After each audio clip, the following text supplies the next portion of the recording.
आज के आर्थिक युग में हर किसी को धन धान्य की आवश्यकता है।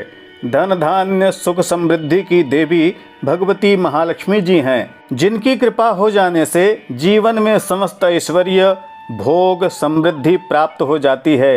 भाद्रपद महीने के शुक्ल पक्ष अष्टमी से 16 दिन पर्यंत चलने वाले भगवती महालक्ष्मी का व्रत समस्त सुख ऐश्वर्य और संपन्नता देने वाला कहा गया है। भादों शुक्ल पक्ष अष्टमी से प्रारंभ होकर यह व्रत आश्विन कृष्ण पक्ष अष्टमी तक 16 दिनों पर्यंत चलता है।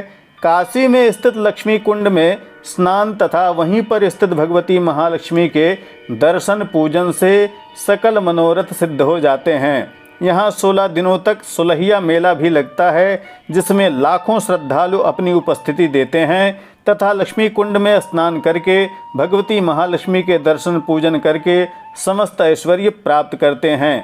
आज की इस वीडियो में भगवती महालक्ष्मी के इसी 16 दिन पर्यंत चलने वाले व्रत विधान, पूजा विधान, कथा महात्म्य तथा इन दिनों के लिए किए जाने वाले भगवती लक्ष्मी के निमित्त कुछ उपायों टोटकों को लेकर मैं काशी से सतीश चंद्र पांडे आचार्य कश्यप उपस्थित हूँ। आपका हार्दिक स्वागत है। यदि आप हमारे चैनल पर नए हैं तो कृपया चैनल को सब्सक्राइब अवश्य कर लें। यदि आप पुराने हैं और आपने अभी तक चैनल को सब्सक्राइब नहीं किया है तो कृपया देर न करें, चैनल आपका है, इसे सब्सक्राइब अवश्य कर लें। वीडियो को लाइक अवश्य करिएगा और यदि पसंद आए तो अपने इष्ट मित्रों तक इसे शेयर करके अपना प्यार अवश्य दीजिएगा। आइए अत्यंत महत्वपूर्ण इस वीडियो का शुभारंभ करते हैं। इस वीडियो को पूरा अवश्य देखिएगा, क्योंकि आज जो उपाय हम आपको बतलाने वाले हैं वह आपको कहीं मिलेंगे नहीं और अत्यंत सरल तथा अद्भुत फल को देने वाले हैं।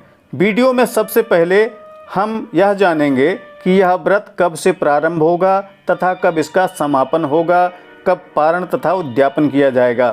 भाद्रपद शुक्ल पक्ष वर्षा ऋतु सप्तमी उपरांत अष्टमी तिथि सोमवार अनुराधा उपरांत ज्येष्ठा नक्षत्र दिनांक 13 सितंबर 2021 को यह भगवती महालक्ष्मी का व्रत प्रारंभ होगा। इस दिन चंद्रोदय के समय अष्टमी प्राप्त हो जाने से इसी दिन ही भगवती की स्थापना करके व्रत को प्रारंभ कर लेना चाहिए। 13 सितंबर 2021 को रात्रि में 12 बजे चंद्रोदय होगा। इसी समय चंद्रार्घ्य देकर इस व्रत का प्रारंभ करना चाहिए। व्रत का पारण उद्यापन तथा समापन 28 सितंबर 2021 को रात्रि व्यापिनी अष्टमी में चंद्रोदय प्राप्त हो जाने पर होगा। चंद्रमा रात्रि में 10:42 पर उदय होंगे। उस समय चंद्रमा को अर्घ्य देकर इस व्रत का समापन किया जाएगा। इस व्रत को फलाहार पूर्वक ही करना चाहिए। स्नान ध्यान से निवृत्त होकर चंद्रोदय हो जाने पर इस परम पवित्र व्रत का संकल्प लेना चाहिए। जो कुछ मन में कामना हो वह भी संकल्प में अवश्य कहना चाहिए।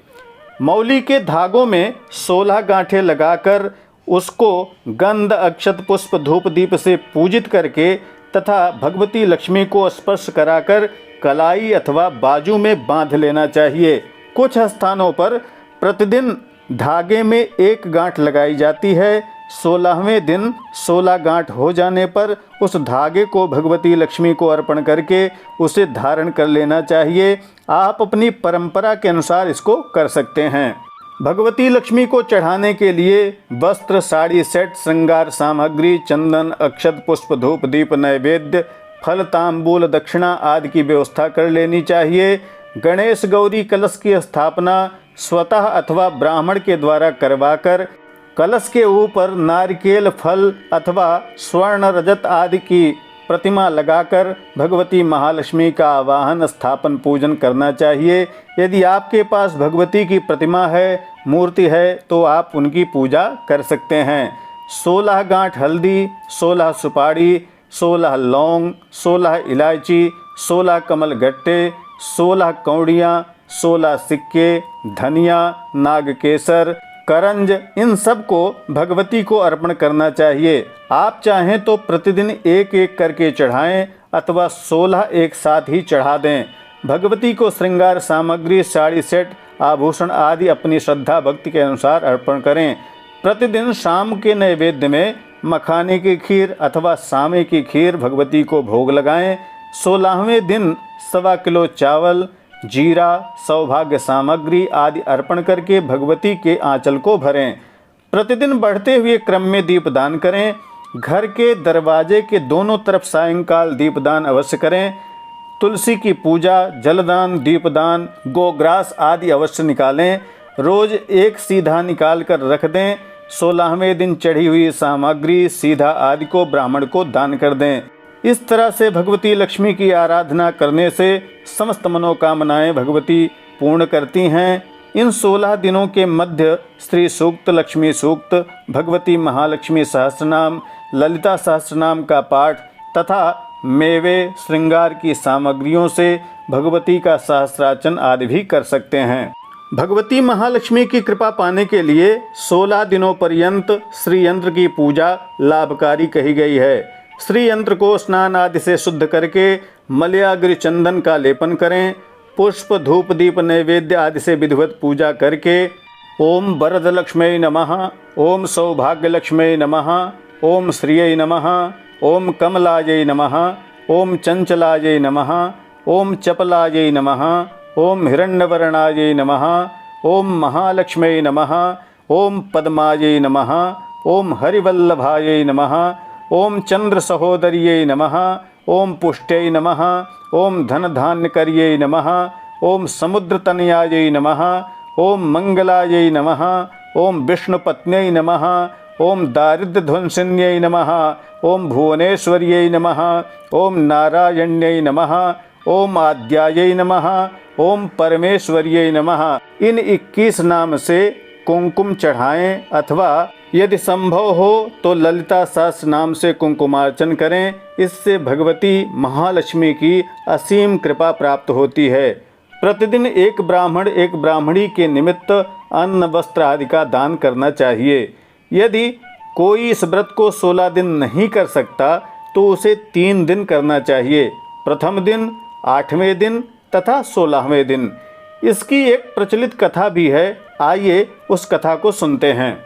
एक गांव में एक निर्धन ब्राह्मण रहते थे। वह प्रतिदिन विधि विधान से भगवान विष्णु का आराधन करते थे। एक दिन उनकी भक्ति से प्रसन्न होकर भगवान विष्णु ने उन्हें दर्शन दिया और ब्राह्मण से वरदान मांगने को कहा। तब ब्राह्मण ने अपने घर में महालक्ष्मी का निवास होने की इच्छा जाहिर की।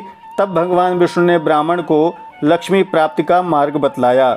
भगवान विष्णु ने कहा कि मंदिर के सामने एक स्त्री आती है और वह यहाँ आकर उपले थापती है। तुम उसे अपने घर आने का आमंत्रण देना, वही महालक्ष्मी हैं। भगवान विष्णु ने ब्राह्मण से कहा कि जब महालक्ष्मी स्वयं तुम्हारे घर पधारेंगी तो घर धन धान्य से भर जाएगा। यह कहकर भगवान विष्णु अंतर्ध्यान हो गए। अगले दिन ब्राह्मण सुबह सुबह ही मंदिर के पास बैठ गया। लक्ष्मी माता उपले थापने के लिए आईं तो ब्राह्मण ने उनसे घर आने का निवेदन किया। ब्राह्मण की बात सुनकर माता लक्ष्मी समझ गईं कि यह विष्णु जी के कहने पर ही हुआ है। लक्ष्मी जी ने ब्राह्मण से कहा कि मैं तुम्हारे साथ चलूँगी, लेकिन तुम्हें पहले महालक्ष्मी व्रत करना होगा। 16 दिन तक व्रत करने और 16वें दिन चंद्रमा को अर्घ देने से तुम्हारी मनोकामना पूर्ण हो जाएगी। ब्राह्मण ने माँ लक्ष्मी के कहे अनुसार उस व्रत को किया और माँ लक्ष्मी को उत्तर दिशा की ओर मुख करके पुकारा। इसके बाद माँ लक्ष्मी ने अपना वचन पूरा किया।